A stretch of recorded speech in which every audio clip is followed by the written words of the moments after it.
And that's one gap in the market that I don't think people have exploited enough. Funeral homes. I know it sounds very morbid, you know, especially when you're going to your pastor and you're praying because business is slow. Why is life insurance so cheap when the payout is so expensive? There's got to be. That's the part that puzzles me, because you got to think about it. Like they're gambling. The life insurance company are gambling that you die from natural causes. Because if you die from a natural cause, then you don't get paid out. No, you do. But what I don't get is, but help me understand the maths here. So let's just say, for instance, let's say I'm 40 now, yeah. So let's say I pass away at 80, yeah, and let's say I'm paying £30 a month, yeah. So I'm just trying to figure out something here. So 30 multiplied times 12, yeah, is 360, and let's say I've got another 50 years to live. So 360 times 50, that's 18 grand. Yeah. There's got to be. I'm trying to figure out. So I've passed away now at 80. I've given them 18,000. Yeah. And I've died from a natural cause. So it wasn't COVID. It wasn't cancer. I just even if you died from that, you'd get payout. Anyway. Yeah, of course. But I'm talking about a natural where you're just an old person and you just how did you die? I was just old. You're telling me that from paying. This is what I don't get. So from paying 18 grand, they're gonna pay out 6 figures. Yes. But it's probably like along the lines of, so like pensions, for example, they take the money from the pension and then they would, obviously your pension's paid out when you're old, isn't it? So they've got all that time to move the money around and like invest it in XYZ, make 6%. If you're making 6% off of, I don't know, 1 million people's £30 a month, they probably make enough to have their profit. And then I know, but when you think of all the other types of insurance, yeah. So people complain about car insurance being expensive, and I hate the fact it's expensive. But when someone would say, "Oh, but my car's only a Renault Clio, like I drive," I pay £600 for it. Why am I paying, I don't know, £100 a month? Yeah, you remember that you might crash into a Ferrari, which is worth millions, which means they've got to offset it. But I'm sitting there saying, like, obviously people have been paid out for life insurance, but I'm sitting there thinking, me, that's only going to give you 18k, and you're saying that even if it's a natural cause of death, I'm still likely to be paid out. Am I not getting it here? I think it's just the term. It's over such a long period of time. Because correct me if I'm wrong. I've only given you 18 bags. Yeah, I know what you're saying, but it's 18. It's guaranteed money over X amount of years, so they've got that much. Bro, the greatest leverage is time, bro. Like if you give me 18 grand guaranteed over the span of like let's say 30, no, that's 18 grand in total. Yeah, I know, but it's guaranteed income over let's say like what 50 years, 40 years. It's not guaranteed. So, well, I guess guaranteed to it's called. It's as guaranteed as because if we. Okay, explain it to me because I'm baffled. Look, I'm into business. Yeah. And I'm saying to myself, I'm going to give you, because with car insurance, you have leverages. You've got, I mean, you're just hoping, there's people who have never crashed. So remember, we know that someone could drive their car for 20 years and never be in an accident. You're going to die. So there's no variable that's going to stop this. Let's say everybody is just paying 18k to these people, 18, but they're having to pay out 100k. This is where, help me understand where this makes sense, because I'm baffled now. Cool. So, remember, you're just thinking of you. Yeah. They're doing this at scale. It'd be like you saying to us, we're all going to pay you £100 a month right now. But you will give us new trainers if anything happens, if our trainers get a mad tear. Okay. You're getting this £100 every month and you're investing this money. You're multiplying this money. You're getting a return on this money. What's the likelihood of all our trainers just messing up at the same time? Yeah, that's very slim, but I remember they're getting this money, investing this money. So they're investing into the biggest companies that you can think of, real estate, commercial, all the biggest investments you can think of. And then on top of that, they have risk assurance on them. So there's somebody else that's insuring them and getting a cut. So they're not against paying. Then on top, remember, there's people that will take out a policy and cancel. You don't get your money back. So you've just given away free money. Yeah. Then there's also going to be the 20% of people that are going to live beyond the policy. You're not getting anything either. As in, for those who have basically those who have maybe done a 65-year term, didn't clock, and they're now 67 and they realise that your policy's dead now, you need to start another policy. There you go. Okay, so what you're saying in essence is that these insurance companies are trading and investing with your money as to why the 18k you've paid, they can afford to pay you out 80k more on top of that. Yes. That's what I'm saying. It's the same as pensions as well, because they've got that much time to invest your money, bro. They're flipping that much time. If they're quadrupling, basically like a mini loan shop. I get it, but it's just you know what I mean? It just sounds very. Have you heard of Aviva? Yes. in 2023, you can check this. Aviva paid out 1.18 billion in claims. 50,000 people between them received that. Now that's 50,000 people that their whole lives have just changed. Or they've just got this injection of free cash, and no one's going around telling people. It's just something that wealthy people do. But fortunately, it's available for everyone. But the funny thing is, the skeptics will be the people that need it the most, and the people that don't need it the most will be the ones that subscribe to it.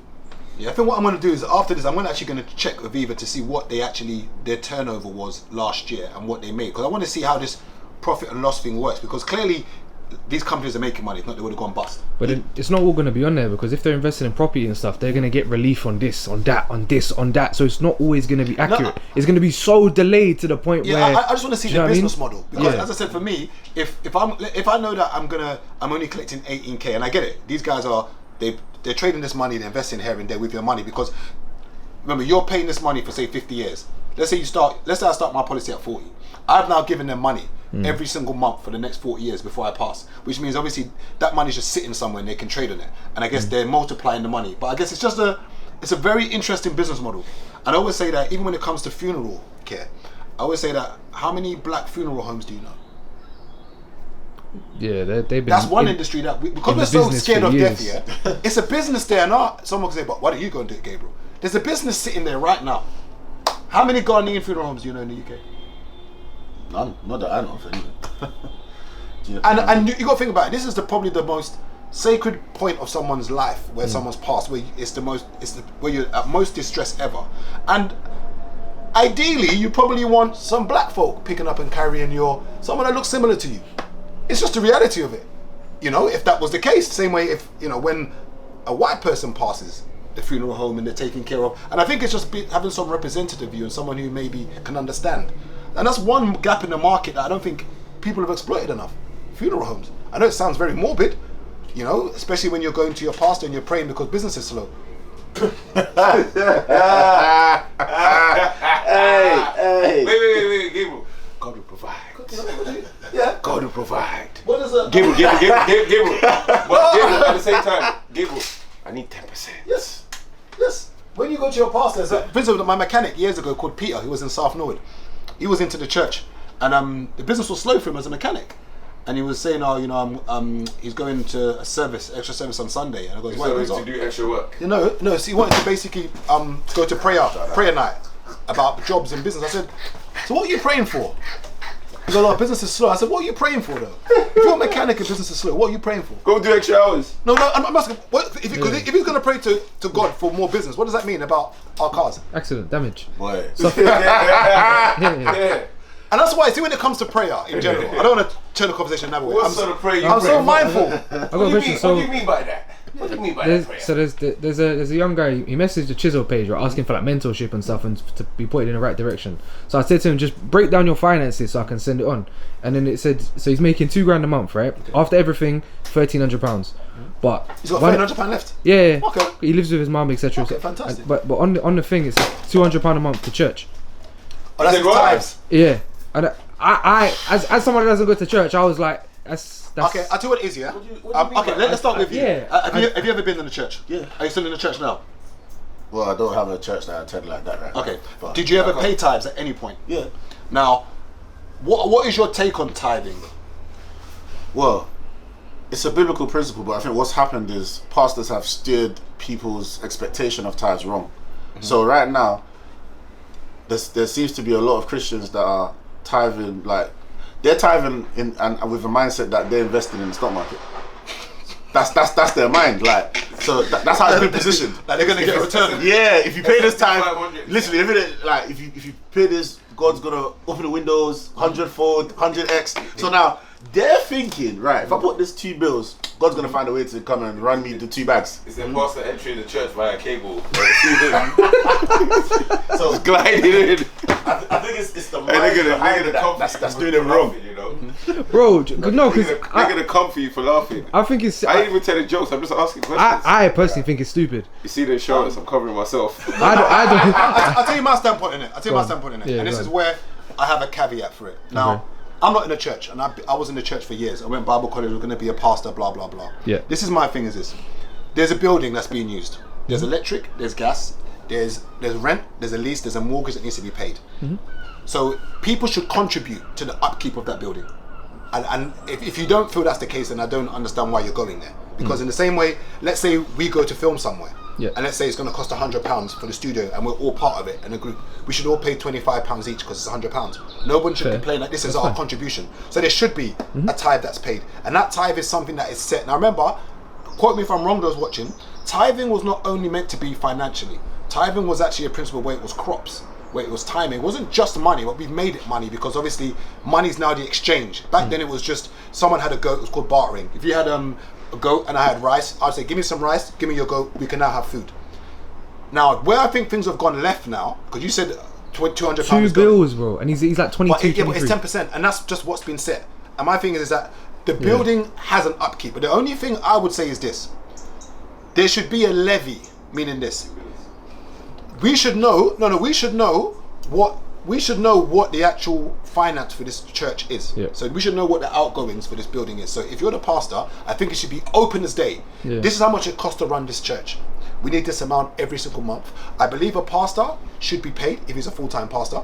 I believe he should. But at the same time, if I can't come to the church in an emergency for money, then scrap the church. If I'm paying £200 every month, and let's say I lose my job, and I'm like, yo, big man, I kind of need like 2 bags. I've been paying money in that. And he goes, why? God will provide. God will provide. God will Elisha. Provide for you. 2 bills every month. Bro, it's what it is. It doesn't make sense, bro. Wait, 2 bills every month. But church is the best business model there is. Every month, 2 bills. I mean, if he was paying like... That's the best business model. £10 a month. Taxman takes this amount. The church takes 2 bills, bro. 200. Let's say there's 100. Let's say there's 100 paying adults in there. Let's say they're all earning that same amount. Yeah. 200 times 100. 20 grand. 2 bills is insane. That is £20,000 that church is receiving every single, and that's for getting offering. Yeah. So it's a beautiful. See, Pastor Toby. As much as you're a charlatan, look, the brothers walk. I think he's even sponsored by Louis. Every single video is Louis, Ferraris, Lamborghinis. As much as I don't like what he's doing, I don't like it because from what I know of church and pastor, what he puts out there to the wider world is blasphemy to me. But once again, as a businessman, I shake his hand. As much as you shouldn't be leading children astray or young adults astray, but if you've got 100 adults in your church giving you £200 every single month tithing, that is 20 bags. I doubt very much. Think about a place that holds 100 people standing. I doubt that the outgoings for that place can't be more than maybe That's what I'm saying. 5-6 grand. I asked him what the £200 was for, and it wasn't for maintenance. He said they're trying to build a new church. Yeah, but the tithing is what you pay anyways. The 10% is what you pay regardless. So whatever they put in that pot for is irrelevant. But you're meant to pay 10% of your income. Go Nigeria to the east, like Imo, Anambra, all them places. Zinc house, church, marble everywhere. Zinc house, church. Bro, there's more churches there. The churches are around corners like McDonald's. Yeah, there's more churches than anything else. But the there's churches, schools and hospitals, the churches looks immaculate. The houses around them look crap. But I'm not against. But once again, I'm not against. I'm not against religion. I'm not against religion, and I think that I tell you what I'm against is oppression. I'm against people pulling the wool over people's eyes, and I think that the reason why people have gone to church is because of hope. That's the main thing, is hope and faith, and people need it. I'd rather people believed in themselves. You know, you might hear me and think it's blasphemous, but I'd rather you believed in you. As much as you can believe in the Creator, I think once you believe in yourself and know you can do it, I don't think there's anything greater than that, knowing that you can do it. But I get why people go to church, and I'm not against tithing. Yeah, I just wanted to put it out there because I think he's getting fleeced. No. I tell you why he's not getting fleeced. 23, bro. 2 bills a month, bro. But that's what it's stated. You pay 10%. Bro. That don't make sense. Man. That don't make sense. And remember, That's fleecing, bro. I'm not in the church. Broski, that's fleecing. No, but bro. it states 10%. Yeah, and that's what you pay. Bro. And remember, once again, it's not mandatory either. Yeah, bro. That's what it's like. Yeah. That's what it's like. But once again, put it this way: if I set up like, It's his version of third space. put it this way, you're into life insurance policies, yeah, and you're into wills, etc. If you set up a mentoring scheme where you set up a Telegram group, and everyone has to pay £50 a month to join that group, it's what it is. You don't have to join the group. Step out. I hear you. I get you. That's why I'm not there paying £2 a month. Step out. It's optional.